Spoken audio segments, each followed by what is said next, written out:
the love for Greg Stafford is immense. To lose Greg and Stan Lee, in the space of the same few weeks, for me, is very telling.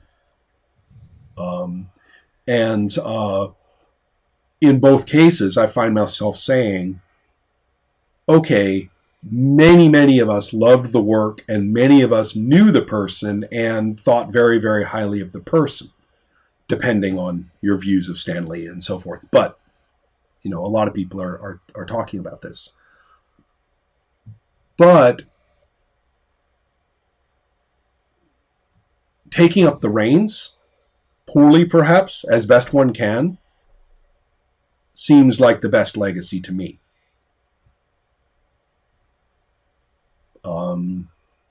To play in such a fashion that new mechanics appear.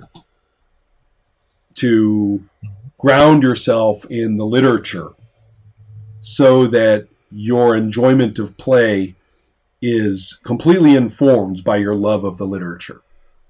So that you could even say your game is a simulation of the literature until you realize that you're not simulating the literature, you're making more of it. Which I think can fairly be said about Pendragon. You basically, even though Lancelot is a figure in the game, you're writing your own. I mean, there's lots and lots of chapters in Mallory that are about some weird-ass knight who does this weird-ass thing. One could easily imagine that there are 55 lost chapters of Mallory. There's no reason not to think, I'm just making this up for fun, that there are 55 lost chapters of Mallory. Well, let's write them. And that's kind of what Pendragon's like. You're not simulating what's actually right in there. You're drawing upon all that material, making it components for what will you find when you do it. And it's the same thing with Glorantha. It struggled because there was a tendency to want to fight the hero wars as they end in the account, the canonical account. Mm-hmm. But as time went on, at least in my conversations with Greg, he likes to point out that all we knew were the stories that came after, and nobody really knew what Kalir Starbrow was like. Nobody. I mean, it was troublesome because you had the canonical figures in White Bear, Red Moon. Mm-hmm. And for the longest time, they were kind of sacrosanct. The bear guy and the various power players of that board game were just fixed. But later, they became less and less and less important. And the Hero Quest in particular started to be more and more and more about what you did during the Hero Wars, and that was important. Not, how we joined Kalir's warband and followed Kalir Starbrow around, which a lot of the older stuff tended to do. But even the mid-2000s Hero Quest or Hero Wars stuff struggled with that, with its supplements. Well, yeah, that whole issue of what is fixed and what is you're actually changing is it's fundamental to the idea of the big long running campaign. Right. And it's one of the brilliance in Pendragon is that finding a way to make it both structured and still it's your story. Right. It's the story of Arthur, but it's about what this group is going to do during that. Yeah, well, we all know the ship sinks. Yeah. So it's not going to be about whether or not the Titanic sinks. We know the ship's going to sink. The question is, for us, so what? Yeah. And that may not be as easy, or at least in my case, it wasn't as easy to figure out a way to do that with Glorantha. No, it's actually quite tough, and I think the texts themselves, as I say, really, really fought themselves. I think that Greg himself tried to destroy all these swap and stuff with King of Sartar. Right. Where you had conflicting the ultimate version. Yeah. In one of you don't know at the end even if the Lunar Empire is really defeated or not. It's quite. I mean, what they're talking about, Robbie, is a set of those same kind of scholarly essays that are supposed to be written after the pivotal hero wars in Glorantha. And it won't even describe what that future setting is like. It's just supposed to be more like time and space as we know them, but we don't know anything about it. But we're reading scholars in it who are writing about the hero wars, and it's clear that the scholars are struggling with contradictory texts and are themselves opinionated. So what you get is a fascinating set of texts, but I would never inflict it upon anybody as a source book. I mean, it's... and so, yeah, in many ways, King of Sartar, which they call a novel, is almost a great big stink bomb thrown into the concept of canon for Glorantha. I confess I read it to pieces while running Hero Wars and took it all too seriously in terms of what I think that paragraph means, when I could easily have been doing something else more constructive with my time. But hey, it was a great game. Yeah. Yeah. I have not yet really played Prince Valiant, and I have never played Pendragon. I'm writing my own official hack of HeroQuest right now. I've played the RuneQuest I always dreamed of, and I actually was revisiting some of that material, Gordon, following Greg's death. I went and looked at my notes and said, when all this superhero craziness is done with, I could easily see myself going back to that and rounding out the other material based on what we do in play one of these days. I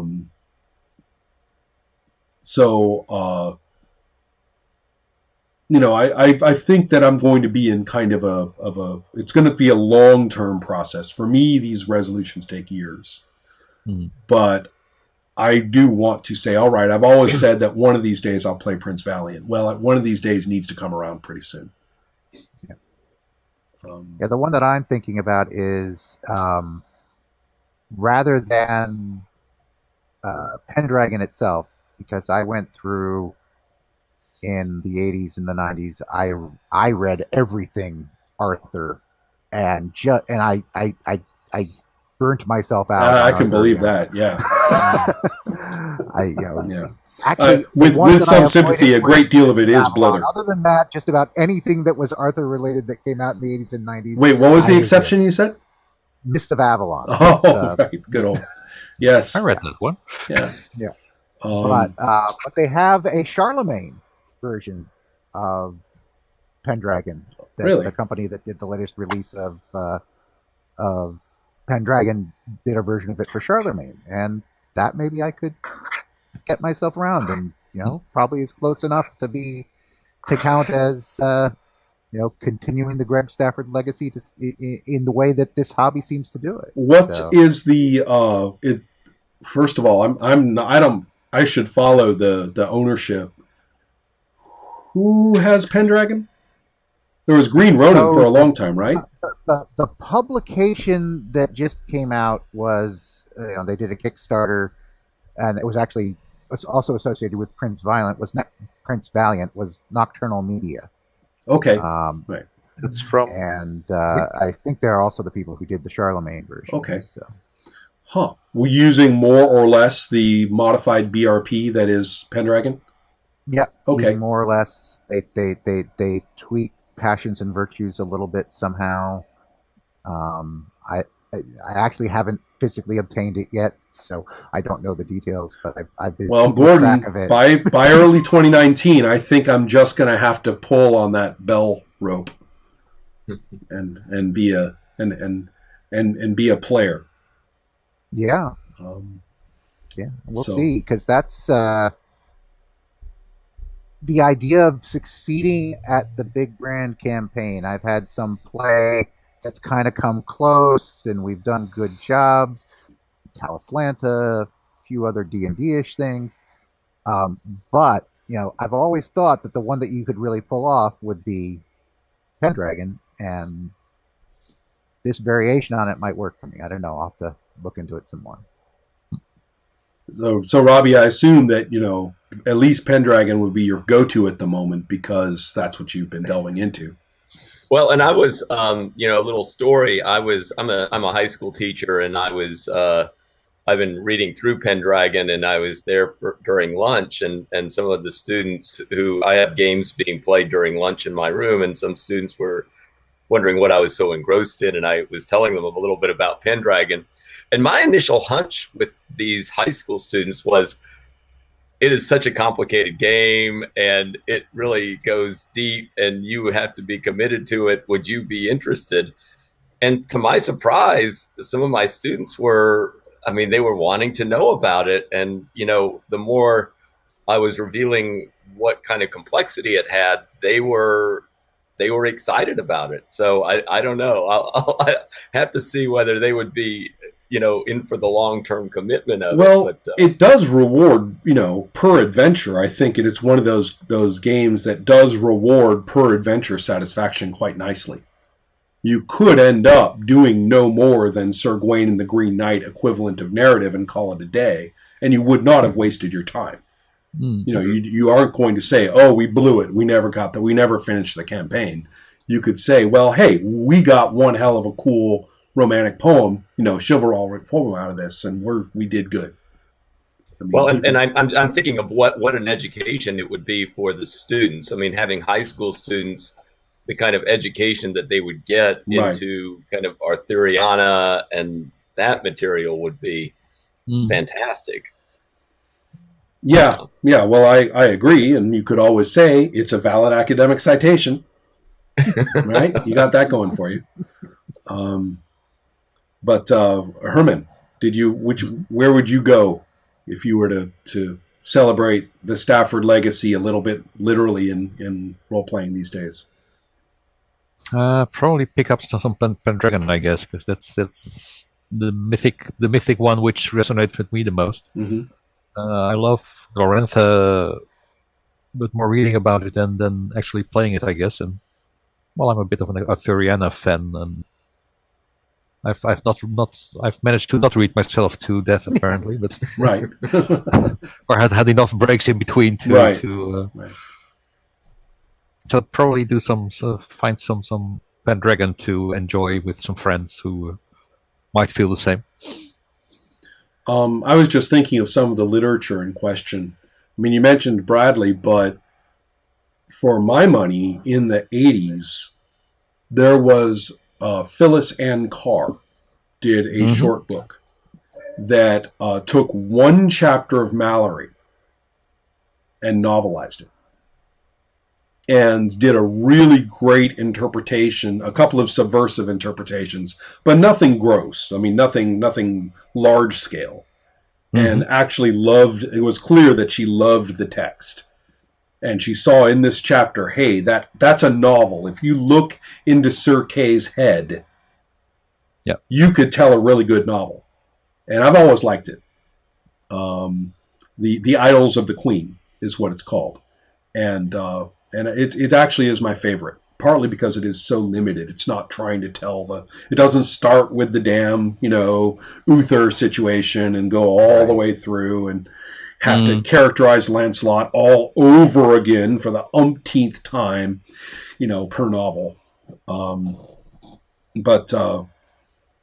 yeah, that's so maybe I guess I'm being a little heretical. Short form Pendragon actually sort of appeals to me a little bit at the moment. Just because I like the idea of getting real punchy with a piece. But what about you, Moreno? Probably the most I'm going to do is finally read Prince Valiant. Aha. Not the role-playing games. The comic. It's so much. I had for 10 years, but I still have to read it. The role-playing game does a wonderful job of making you want to run off and read the whole thing. And all I can say is, for me, it would be a slow project. That actually would be pretty cool. I think that Greg would appreciate people being inspired to go and check out the source material from any of the works he's done. That's part of it. He lamented to me that he actually was speaking of America in general, but we were talking about games and gamers, and he was just lamenting the state of reading, among people who consider themselves textual and gamers and stuff. It's just like, they got to read, stuff. The new RuneQuest. I actually am looking at that PDF that I have and pretty impressed, pretty interested in saying, all right, let's rev this one and see how what it's like. Because the UK team really is taking it very, very seriously, and not trying to turn it into some other game. But anyway, I hope this was fun, sentimental a little bit, but sharing thoughts on the different things. But as for a legacy on the hobby and sort of an impact on the art form as such, I don't see as equal. I really don't.